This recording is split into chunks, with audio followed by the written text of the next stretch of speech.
छोट बाड़ो छोट बाबे बुधिया, तोहरा से न टूटी अमरुदिया। का हो प्रमोद भाई, का सच में तू छोट बाड़ो और छोट बा तोहर बुधिया? तो का जरा हमें भी बता दो, अभी तो हम लोग पता ही नहीं था, जरा हमें भी बता दो।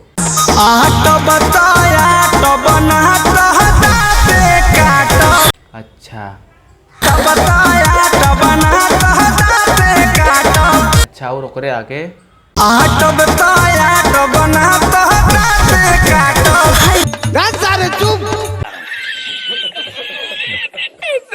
हाँ भाई, और उसके आगे तो कुछ है कि नहीं है, कि पूरा यही लपेटे चले जाएगा पूरा है? नहीं यार, हमारे भोजपुरी के सुपरस्टार प्रमोद प्रेमी, उनका एक नया गाना आया है।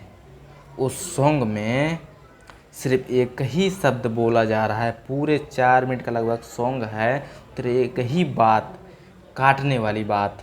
शायद आप लोग सुने होंगे तो आप गिनती करना भी भूल गए होंगे, तो शायद आपको भी पता है, शायद ध्यान नहीं दिए, लेकिन आपको पता भी होगा कि एक ही शब्द बोला जा रहा है। तो हाँ दोस्तों, मैं इस गाना मानूंगा ही नहीं, क्योंकि ये तो बकचोदी है। 2 शब्द क्या ये सॉन्ग बनता है यार? 4 मिनट, वो भी लपेट के 4 मिनट के।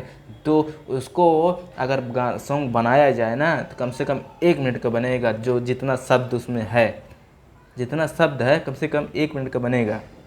तो हाँ दोस्तों यार, मैं इसको गाना मानूंगा ही नहीं, क्योंकि ये हमारे इधर चलेगा ही नहीं, ठीक है? हाँ दोस्तों, कैसा लगा मेरा वीडियो? अच्छा लगा तो लाइक शेयर कमेंट कर लेना, नहीं अच्छा लगा डिसलाइक भी कर सकते हो। मिलते हैं अगली वीडियो में नए मज़े के साथ, नए मस्ती के साथ। और हाँ, और मेरे चैनल पे यार पहली बार हो यार, तो यार सब्सक्राइब कर लो, सब्सक्राइब करना ना भूलना, ठीक है? मार के जाना ही, ठीक है? तो हाँ दोस्तों, मिलते हैं अगली वीडियो में नए मज़े के साथ, नए मस्ती के साथ।